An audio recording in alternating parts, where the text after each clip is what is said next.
Incredibles 2 director Brad Bird explains why he opted to not implement a time jump between Pixar's two superhero movies.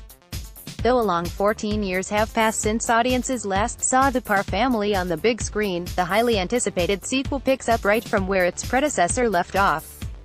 In the opening set-piece, the Incredibles do battle against the villainous Underminer before dealing with the very real consequences of that choice. After all, this is a world where supers are still illegal. The ending of the original Incredibles may not have initially been conceived as the springboard for another movie, but it's actually the perfect lead-in for the follow-up's narrative. While it may have been fun to see older versions of the characters, including grown-up versions of the kids, Bird knew early on in development he wanted to keep the narrative in the same era as the first installment. Related, The Incredibles 2 isn't a cash grab sequel. Screen Rant had the opportunity to visit Pixar Animation Studios for an Incredibles 2 press day earlier this month, and during a press conference, Bird was asked about the choice to place the two films very close together in the timeline. He admitted he briefly considered aging everyone up, but felt that would make the Incredibles brand lose some of its core idea, in which each character represents a different aspect of a family. Men are always expected to be strong, so I had Bob have super strength.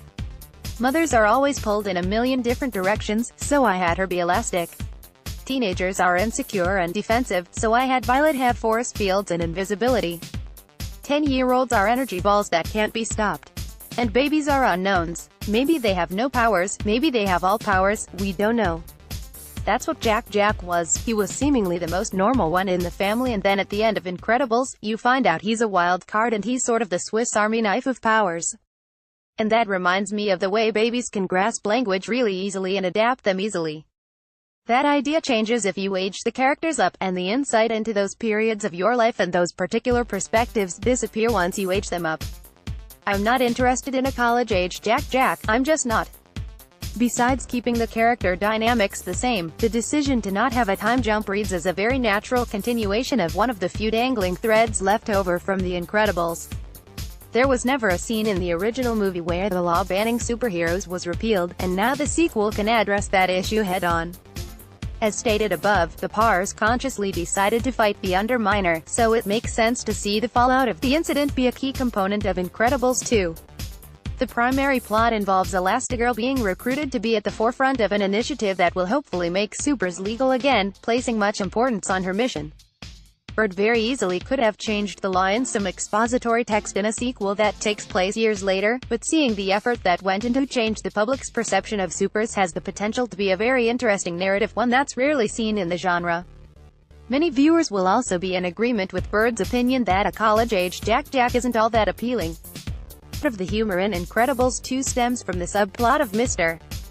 Incredible being a stay-at-home dad, dealing with all the responsibilities of watching over 3 kids from 3 different age groups. As we know from the first film and trailers for the sequel, Jack is no ordinary toddler, and babies are typically a handful under normal circumstances. All in all, Incredibles 2 should be a great time at the movies this summer. More Incredibles 2 footage description. Key release dates: The Incredibles 2 release date, June 15, 2018. Ad-free browsing, over 10,000 videos. All-in-one access. Join for free. Go premium with Screen Rant. Go premium.